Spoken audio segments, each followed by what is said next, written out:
Mesdames et messieurs, bonsoir et bienvenue dans ce flash d'information du mercredi 9 août 2023 sur Sonkara TV 24. Dans une lettre conjointe, les gouvernements de transition du Burkina Faso et du Mali ont appelé hier mardi le Conseil de paix de l'Union africaine et le Conseil de sécurité de l'ONU à travailler à empêcher une intervention militaire de la Communauté économique des États de l'Afrique de l'Ouest contre la junte au Niger.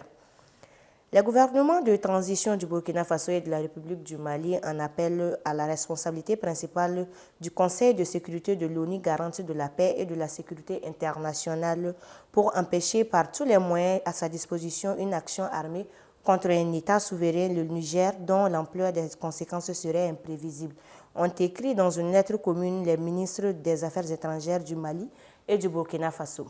Le Burkina Faso et le Mali, deux pays d'Afrique de l'Ouest dirigés par les militaires, ont déjà averti que toute intervention militaire au Niger s'assimilerait à une déclaration de guerre à leur encontre et entraînerait leur retrait de la CEDEAO et l'adoption des mesures d'autodéfense en soutien aux forces armées et au peuple du Niger. La commission de la CEDEAO a indiqué dans un communiqué rendu public hier mardi 8 août 2023 que la mission CEDEAO Union africaine-ONU qui devrait se rendre au Niger n'a finalement pas eu lieu.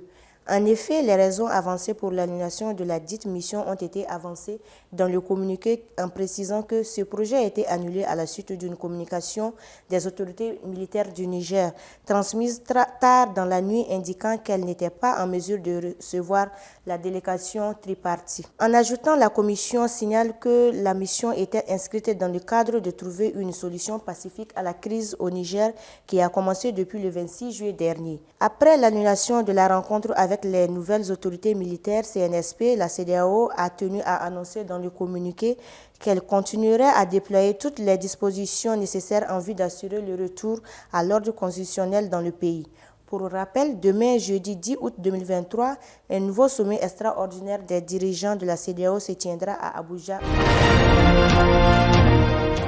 Le dossier sur la corruption concernant l'Assemblée nationale du Mali sous l'ère Ibeka a été ouvert. Ils sont au nombre de 3 et ont été auditionnés auparavant par un juge d'instruction du pôle économique et juridique. Il s'agit de M.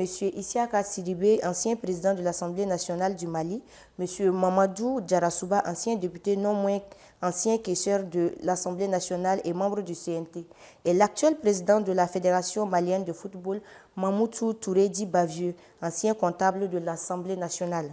Ce mercredi 9 août 2023, nous apprenons que 2 d'entre eux ont été mis sous mandat de dépôt. Isiaka Sidibé et Mamoutou Touredi Bavieux sont poursuivis pour atteinte au bien public dans le cadre de leur fonction à l'Assemblée nationale 2013-2020. Le célèbre artiste chanteur Salifou Keita a démissionné du Conseil national de transition, organe législatif de la transition. L'information a été rendue publique hier mardi matin à l'ouverture de la session extraordinaire. Dans sa lettre de démission, l'artiste évoque des raisons personnelles. Mesdames et messieurs, c'est la fin de ce flash d'information. Merci de l'avoir suivi et bonne suite de programmes sur notre chaîne Sonkara TV 24.